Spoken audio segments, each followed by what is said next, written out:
Doctor, you hit on the third leading cause of death in the United States, and I'm sure most of us could figure it's either heart-related or cancer or diabetes, things like that. Can you clue us into what that is and why?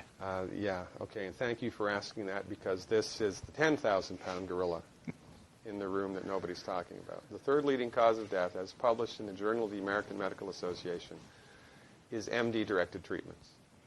This means you go to a medical doctor, an MD. He gives you a treatment and you die from it.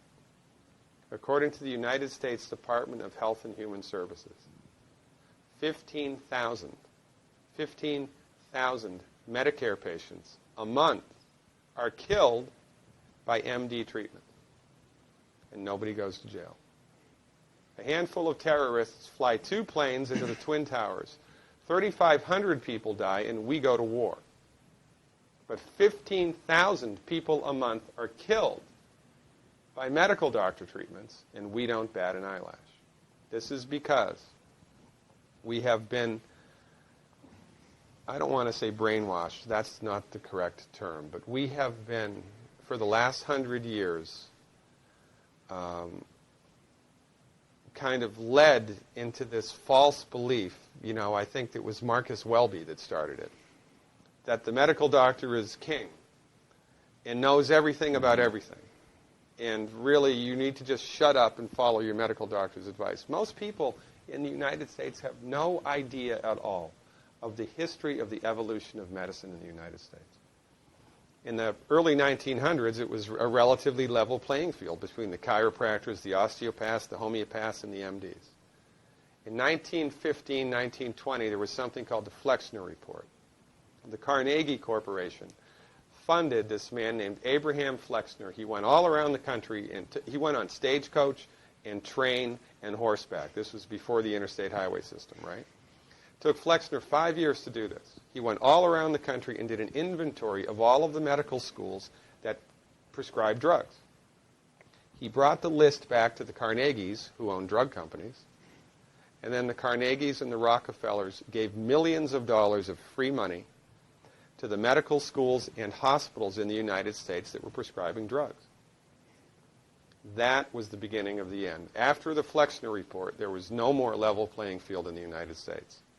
And the MDs started a juggernaut that's taken off. Most people in the United States think that the predominant medicine here, MD-directed pharmaceutical medicine, we think that those guys are top dog because their therapeutics are better than the homeopaths or the naturopaths or the chiropractors. It's not.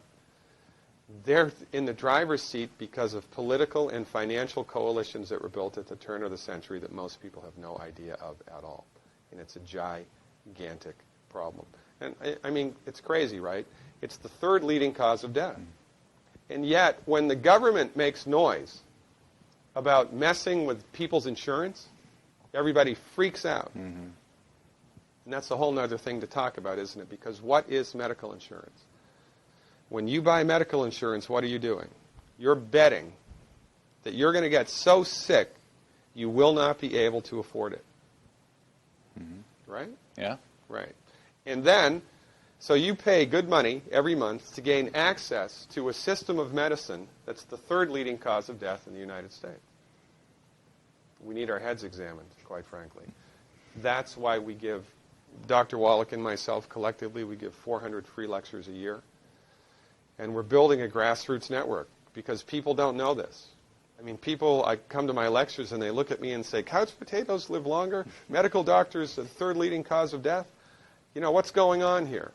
We're like the people, in Galileo's time saying, hey, everybody, it's the sun that's at the center of the solar system, not the Earth. Well, hey, everybody, the Earth is round, it's not flat. Or, hey, everybody, slavery's a bad thing. Right? This is we have a social agenda here. Why do we have a social agenda? Because people are suffering needlessly. You wouldn't believe, as God is my witness, you would not believe the things that I've seen people recover from in holistic medicine. The body's ability to fix itself is remarkable. And most of the time, all that the body needs to do that is the raw materials that it needs to do that. And we need to stop eating food that's hurting the body. You know, if you put diesel fuel in an unleaded engine, even if it's a brand new Ferrari, it's going to run like crap if it runs at all. And there's nothing wrong with the car, it just had the wrong fuel. It's the same with the human body. You give the human body the raw materials that it needs, clean up the diet, Superman, Superwoman. And you know, if you don't get to super status, then at least your blood pressure normalizes, at least your arthritis goes away, at least your anxiety and panic attacks go away, and you can sleep through the night.